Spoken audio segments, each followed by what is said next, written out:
લક્ષ્મીના ઘણા બધા નામ છે, પણ 4 નામ મને બહુ ગમે છે. પેલી છે ને એ મહાલક્ષ્મી છે. એક જ વાર ધરતી ઉપર આવી, ચામુંડાનું રૂપ લઈ, ચંડમુંડને ચપટીમાં ચોળી અને માં વહી ગઈ. એ મહાલક્ષ્મી છે. કમલાક્ષી પણ કહેવાય. એ કમળ ઉપર બેહી ગઈ, પછી ક્યાં આવતી નથી. આ પેલી લક્ષ્મી.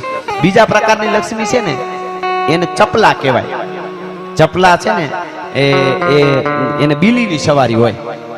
એ બિલ્લી સવારી આવે ને, બિલ્લી સવારી વહી જાય. ઘણી વાર નથી કહેતા 50,000 રૂપિયા ખિસ્સામાં હતા ને બજારમાં આટો મારીને આવ્યો, કેમ વપરાઈ ગયા ખબર ન પડી. આ ચપલા બિલ્લી સ્વરૂપે આવે ને, બિલ્લી સ્વરૂપે ખબર ન પડે એમ વહી જાય. ત્રીજા પ્રકારની સંચળા છે, એને ઘુવડની સવારી છે. ઘુવડને રાત ગમે, તો આ રાતે આવે ને રાતે જાય, પછી 12માં જાય, બીજે જાય, ત્રીજે જાય, ડાન્સમાં જાય, પીવામાં જાય, જ્યાં જાતી હોય ત્યાં જાય. રાતે આવે ને રાતે જાય. એ સંચળા છે, એને ઘુવડની સવારી છે, એને રાત ગમે.